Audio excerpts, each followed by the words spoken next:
말씀을 저와 여러분들이 한 절씩 나누어서 읽습니다. 여호와여 어찌하여 멀리 서시며 어찌하여 환난 때에 숨으시나이까.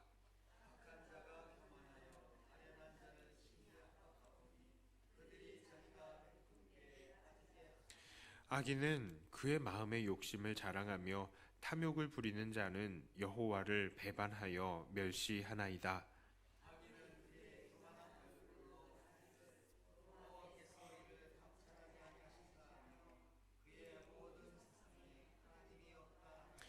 그의 길은 언제든지 견고하고 주의 심판은 높아서 그에게 미치지 못하오니 그는 그의 모든 대적들을 멸시하며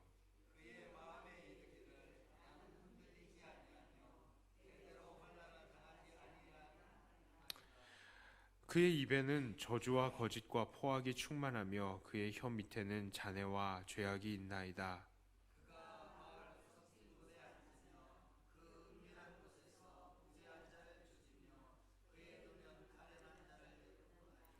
사자가 자기의 굴에 엎드림 같이 그가 은밀한 곳에 엎드려 가련한 자를 잡으려고 기다리며 자기 그물을 끌어당겨 가련한 자를 잡나이다.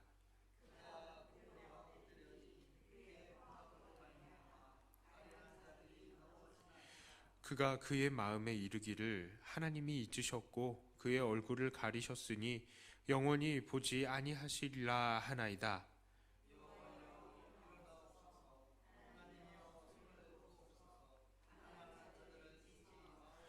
어찌하여 악인이 하나님을 멸시하며 하여 그의 마음에 이르기를 주는 감찰하지 아니하리라 하나이까.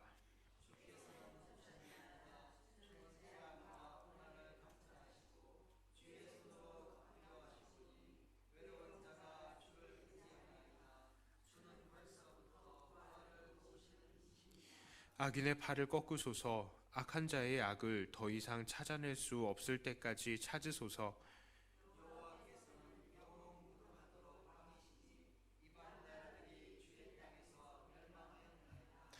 여호와여 주는 겸손한 자의 소원을 들으셨사오니 그들의 마음을 준비하시며 귀를 기울여 들으시고 고아와 압제당하는 자를 위하여 심판하사 세상에 속한 자가 다시는 위협하지 못하게 하시리이다.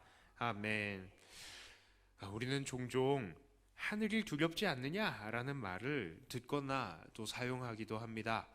바로 사람으로서는 정말 뻔뻔스러운 죄를 저지르는 사람들을 향해서 그런 말을 사용합니다.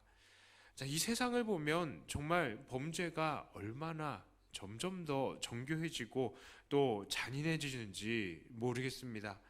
얼마 전에 세상을 크게 놀라게 했던 이 고유정 사건 아시죠? 정말 말로 설명하기가 힘들 정도로 잔인한 범죄였습니다. 남편을 아주 잔인한 방법으로 살해를 하고도 또 그런 범행을 저지르고도 보여주는 이 그녀의 아무렇지도 않은 듯한 이 철면피의 얼굴을 보면 사람이 정말 어떻게 그렇게까지 잔인해질 수 있을까 하고 놀랄 수밖에 없게 됩니다. 악인은 왜 그렇게 악하게 행동할까요? 결국 그들은 하나님을 두려워하지 않기 때문에 그렇게 악한 행동을 하는 것입니다. 그들을 심판하는 존재가 아무도 없다고 생각하기 때문에 그들은 마음 놓고 악행을 펼치는 것입니다. 혹 어떤 사람들은 인생을 완전히 포기해버린 사람들도 있습니다.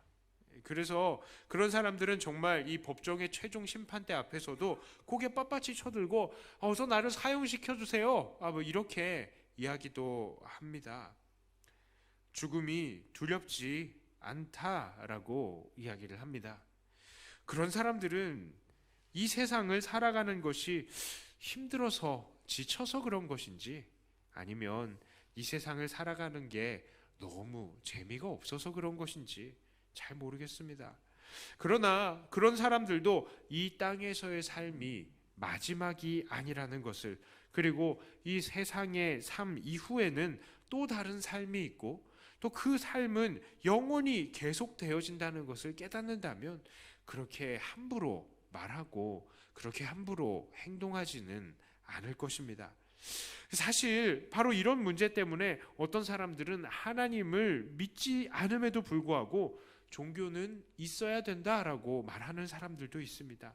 사람들이 다음 세상을 두려워해야 이 세상에서 조금 도덕적인 삶을 살 수 있기 때문에 이 종교는 있어야 된다라고 그렇게 말을 하는 거예요.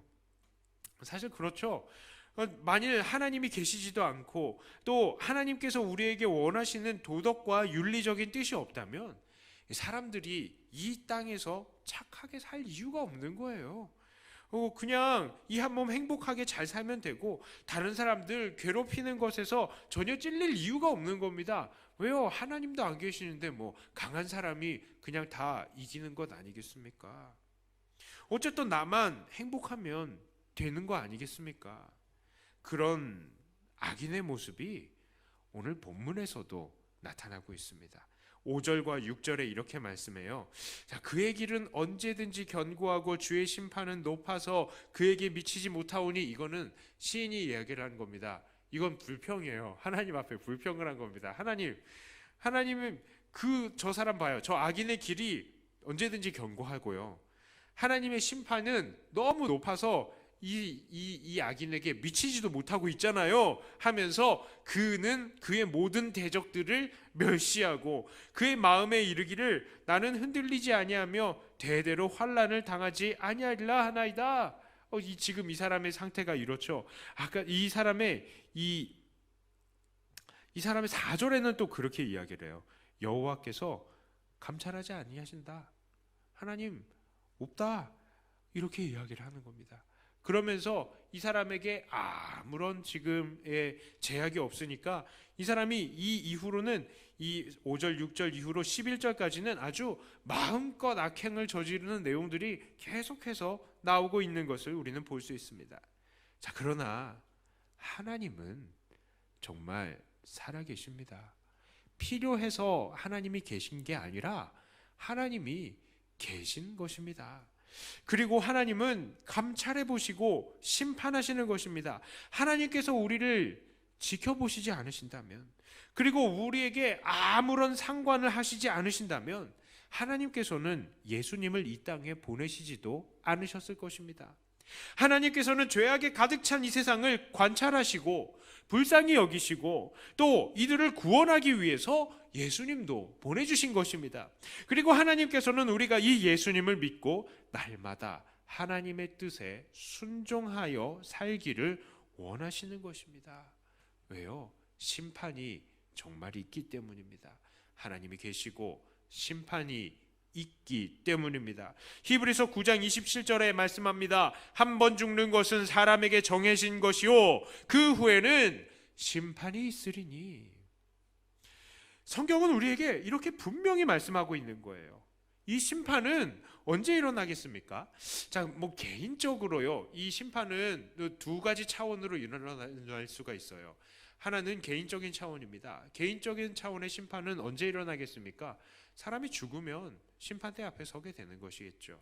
그러나 그렇지 않고 이 전체적인 차원, 이 세계적인 차원의 심판은 언제 일어나는 것입니까? 바로 이 세상의 역사가 끝날 때, 즉 예수님께서 다시 오실 때에 이 세계적인 심판은 일어나는 것입니다.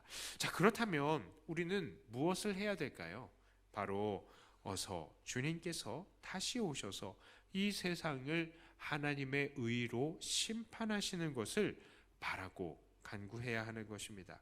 자, 물론 어떤 사람들은 빨리 하나님 앞에 가고 싶은 분들이 계실 거예요. 그렇지만요, 이렇습니다. 이 세상이 사는 것이 너무나 괴로워서 하나님 빨리 하나님 앞에 가고 싶어요. 이거는 이건 뭘 이야기하느냐면요, 이건 바로 따라하십시오. 직무유기. 목소리가 작으시네요. 다시요. 직무유기. 왜 직무유기입니까? 하나님께서는 이 땅에 우리를 보내시고요, 이 땅에 우리를 통해서 이루시고 싶은 것들이 있는 거예요. 우리는 하나님께서 우리에게 생명을 주시는 때까지 최선을 다해서 하나님의 뜻을 이루면서 살아야 되는 겁니다. 그러니까 나 이 세상 너무 괴로워서 하나님 빨리 나 데려가세요. 이게 바로 직무유기라는 거죠. 이렇게 해서는 안 돼요. 그러나 우리는 이것은 구할 수 있습니다. 무엇입니까? 우리 주님께서 이 땅에 속히 오시는 것, 그래서 하나님께서 의의 심판을 이루시는 것, 그것을 바라면서 준비해 나가는 것 필요하겠죠. 우리가 그것을 준비할 때 어떤 것을 준비할 수 있겠습니까? 물론 땅끝까지 복음을 전해야 하는 것입니다. 온 민족들이 온 세계 땅끝까지 주의 복음이 증거될 때에 주님께서 다시 오신다 약속을 하시지 않으셨습니까? 또한 우리가 준비할 것이 있습니다. 그것은 바로 기도입니다. 기도요. 자, 오늘 이 12절 이하로 시인이 고백한 것처럼 여호와여 일어나소서, 악인들을 꺾으시고 가난한 자들과 연약한 자들을 위로하시며 오직 하나님의 나라의 의를 경험하는 하나님의 백성들이 다 되게 하옵소서. 하나님께 우리도 간구해야 되는 것입니다. 세상은 점점 더 악해져 가고요. 우리가 해야 하는 일은 주님을 준비하는 것, 그것밖에는 없는 것이죠. 주님은 마지막 날이 다가올수록 깨어서 기도하라 하셨습니다.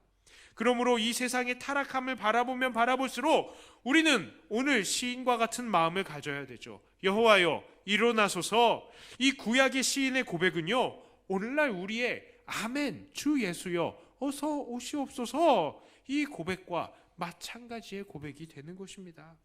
주님께서 다시 오실 것을 소망하는 기도야말로 바로 다시 오실 주님과 그 심판을 준비하는 가장 중요한 길임을 잊어서는 안 될 것입니다.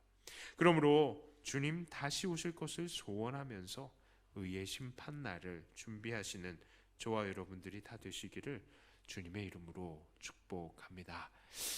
기도합니다.